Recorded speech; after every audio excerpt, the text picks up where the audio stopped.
दोस्तों, दुनिया में किसी भी इंसान के लिए फाइनेंशियल फ्रीडम हासिल करने के लिए उसकी फाइनेंशियल एजुकेशन का होना सबसे ज़रूरी माना जाता है। और एक्सपर्ट की अगर हम मान के चले तो फाइनेंशियल एजुकेशन को बढ़ाने के लिए सबसे अच्छा तरीका है किताबें पढ़ना। और यही वजह है कि दुनिया में बहुत सी किताबें इस टॉपिक पर लिखी जाती हैं। और अमेरिकन राइटर रॉबर्ट कियोसाकी की जानिब से लिखी जाने वाली किताब रिच डैड पुअर डैड दुनिया की सबसे ज़्यादा पढ़ी जाने वाली किताबों में से एक है। दोस्तों, लोग इस किताब से मोटिवेशन इंस्पायरेशन के साथ साथ अपना गोल हासिल करने के लिए इस किताब को बहुत पसंद करते हैं। दोस्तों, मैंने इस किताब को अपनी ज़िंदगी में पहली बार अपनी कॉलेज लाइफ में पढ़ा और आज तक इस किताब से बहुत फ़ायदा उठाया है। इस किताब का पूरा खुलासा सिर्फ इन 6 उसूलों पर मुश्तमिल है। और जो दोस्त टाइम ना होने की वजह से इस पूरी किताब को नहीं पढ़ सकते तो वो सिर्फ इस किताब के 6 उसूलों को देख लें। मैं ये दावे के साथ कहता हूँ कि उनकी फाइनेंशियल एजुकेशन और मैनेजमेंट में ज़रूर इजाफा होगा। दोस्तों, आज इस वीडियो में हम इस किताब की समरी पे बात करेंगे। दोस्तों, रिच डैड पुअर डैड की कहानी राइटर रॉबर्ट कियोसाकी की अपनी खुद की ज़िंदगी की कहानी पर मुश्तमिल है। इस किताब में वो अपने 2 फादर्स के बारे में लिखते हैं, जिनमें एक उनके असली बाप हैं जिनको उन्होंने पुअर डैड का टाइटल दिया है, और दूसरे उनके मुंह बोले फादर हैं जो असल में उनके एक दोस्त के फादर हैं, और इनको उन्होंने इस किताब में रिच डैड का टाइटल दिया है। दोस्तों, असल में रॉबर्ट के असल फादर बहुत ही पढ़े लिखे मेहनती इंसान थे, जो कि वो पेशे से एक टीचर होने के साथ साथ फाइनेंशियली बहुत ही कमज़ोर इंसान माने जाते थे।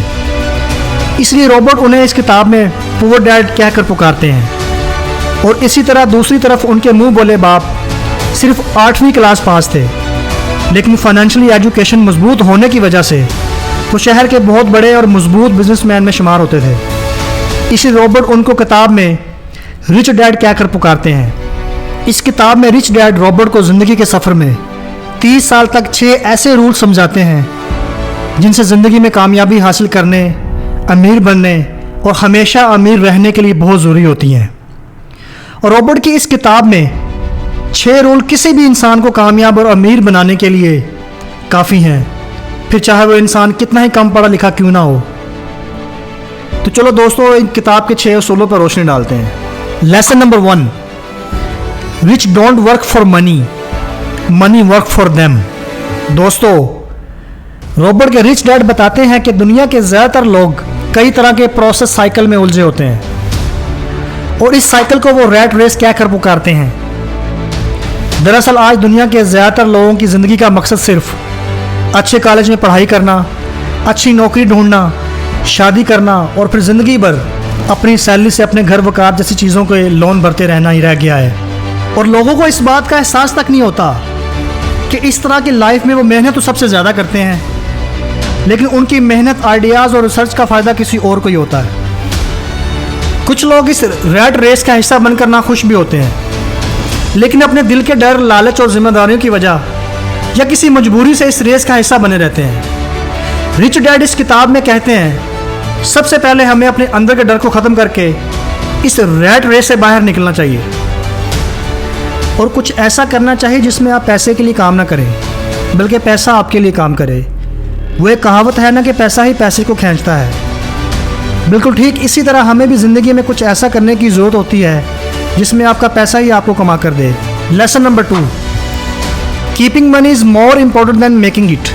दोस्तों, दुनिया में आपको बहुत से सेलिब्रिटीज़ और स्पोर्ट्समैन देखने को मिल जाएंगे जो एक वक्त में बहुत ज़्यादा अमीर हुआ करते थे, लेकिन आज उनके पास कुछ भी नहीं है क्योंकि उनमें फाइनेंशियल एजुकेशन की कमी होती है, यानी उनमें पैसे को ग्रो और मेंटेन करने का हुनर नहीं होता। रिच डैड फाइनेंशियल लिटरेसी का एग्जाम्पल देते हुए कहते हैं पूरी दुनिया में घर एक एसेट माना जाता है, जबकि घर एक एसेट नहीं बल्कि घर एक लाइबिलिटी होता है। बल्कि एसेट तो वो होता है जो पैसे को वक्त के साथ साथ और भी बढ़ा देता है, जबकि घर के मामले में आपको कई साल तक EMI भरनी पड़ती है, जिसकी वजह से आपकी जेब में पैसा आता नहीं बल्कि आपकी जेब से पैसा जाता है। और रिच डैड इन चीज़ों को एसेट मानते हैं जो आपको घर बैठकर पैसा कमा कर दें। वो ये भी सिखाते हैं कि अमीर बनने के लिए पैसा कमाना ही काफ़ी नहीं होता, बल्कि पैसे को कमाकर इसको मेंटेन और ग्रो कैसे किया जाए ये ज़रूरी होता है। Lesson number 3, get in your business along with your job. दोस्तों, दुनिया में जब इंसान को उसकी पसंदीदा जॉब मिलती है तो वो पूरी ज़िंदगी उसी को करने का मन बना लेता है। और फिर बिना कुछ सोचे समझे अपनी पूरी ज़िंदगी उसी को करने में गुजार देता है। रिच डैड ये कहते हैं कि दुनिया का कोई भी इंसान चाहे तो जॉब के साथ साथ कोई दूसरा बिजनेस भी कर सकता है और बिना जॉब को छोड़े वो एक एम्पायर का किंग बन सकता है। अब इस एग्जाम्पल को समझने के लिए हम मैकडॉनल्ड फ्रेंचाइज के मालिक रैक रॉब का एग्जाम्पल लेते हैं। अगर हम लोगों में से कोई ये सवाल करे कि रैक रॉब किस बिज़नेस से पैसा कमाते हैं, तो हमारा जवाब होगा मैकडॉनल्ड। जबकि रैक रॉब का असल कारोबार मैकडॉनल्ड नहीं है, उनका असल कारोबार है रियल एस्टेट। क्योंकि रैक रॉब मैकडॉनल्ड के बिज़नेस को बढ़ाते बढ़ाते वो दुनिया के सबसे बड़े रियल एस्टेट के मालिक बन चुके हैं। इसी तरह वो आज एक रियल एस्टेट के एम्पायर के किंग हैं। दोस्तों, हमें भी अपनी जॉब के साथ ऐसे एसेट क्रिएट करने चाहिए जिनसे कल हम किसी न किसी एम्पायर के किंग बन सकते हैं। और दोस्तों, राइटर ने इस मिसाल को समझाने के लिए कुछ ऐसे बिजनेस हैं जिसको हम जॉब के साथ कर सकते हैं, उनकी मिसाल दी है। जिनमें से कोई एक ऑनलाइन बिजनेस शुरू करना जैसे अमेज़ॉन, या स्टॉक मार्केट में इन्वेस्ट करना, या रियल एस्टेट में पैसा लगाना और मुनाफा बख्श प्रॉपर्टी को खरीद कर उसको बेचना शामिल है। Lesson number 4, taxes are for only middle class and poors. दोस्तों, असल में रिच डैड इस लेसन में टैक्स की हिस्ट्री बताते हैं कि टैक्स असल में अमीर और गरीब में मौजूद फ़र्क को ख़त्म करने के लिए बनाया गया था। यानी कि शुरुआत में सिर्फ अमीर लोगों पर ही टैक्स लगता था और फिर टैक्स के उन पैसों को गरीबों की फलाह बहबूद के लिए खर्च किया जाता था। लेकिन वक्त गुजरने के साथ साथ अपर मिडिल और मिडिल क्लास पर भी टैक्स लगना शुरू हो गया। अगर आज की बात करें तो ये मामला पूरी तरह उल्ट हो गया है, क्योंकि अमीर लोग अपने दिमाग की चालाकी का फ़ायदा उठाकर इस टैक्स को बचा लेते हैं और सरकारी खाते में जो टैक्स सबसे ज़्यादा जमा होता है वो अपर मिडिल क्लास और मिडिल क्लास का ही सबसे ज़्यादा जमा होता है। अमीर लोग पहले पैसा कमाते हैं, फिर उस पैसे पर अय्याशी करते हैं और आखिर में अगर कुछ बच जाए तो उसको टैक्स अदा कर देते हैं। जबकि अपर मिडिल और मिडिल क्लास के लोग पैसा कमाने के साथ साथ टैक्स भी भरते हैं और आखिर में जो कुछ बचता है उसे अपने ऊपर खर्च करते हैं। Lesson number 5, the rich invent money.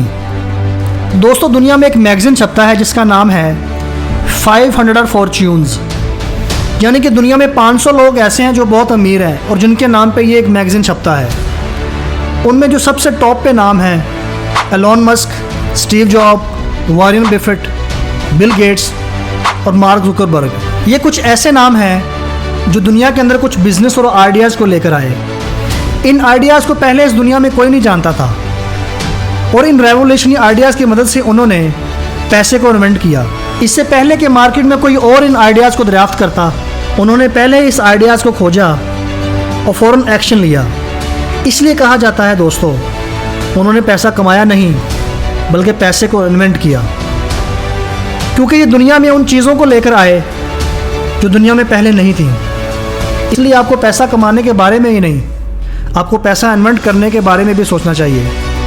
मिसाल के तौर पर Zomato Foodpanda, Careem. Rich people learn all the time and know how to sell their ideas. दोस्तों, दुनिया में न जाने कितने ऐसे लोग मौजूद हैं जो कि मैकडॉनल्ड की कीमत में मैकडॉनल्ड से भी आला क्वालिटी का बर्गर बनाकर बेचते हैं, लेकिन अपनी प्रोडक्ट और आइडियाज़ को कैसे मार्केट में बेचा जाता है इसकी समझ हर इंसान को नहीं होती। इसलिए वो मैकडॉनल्ड से अच्छा बर्गर बनाकर भी एक लिमिटेड एरिया और लिमिटेड क्वांटिटी में ही बेच पाते हैं, जबकि मैकडॉनल्ड पूरी दुनिया में अपने बर्गर लातादाद और हर रोज़ बेचता है। असल में रिच डैड हमें इस लास्ट लेसन में यह समझाता है कि एक अमीर इंसान कभी भी नई चीज़ों और नई स्किल्स को सीखना बंद नहीं करता और अपनी इस आदत की वजह से उसको हमेशा ही ये पता होता है कि अपने प्रोडक्ट और आइडियाज़ को दुनिया में कैसे बड़े लेवल पर बेचना है। तो दोस्तों, अगर आप अपनी ज़िंदगी में कामयाब बनना चाहते हैं तो रिच डैड की इस किताब को ज़रूर पढ़िएगा। आपका बहुत शुक्रिया।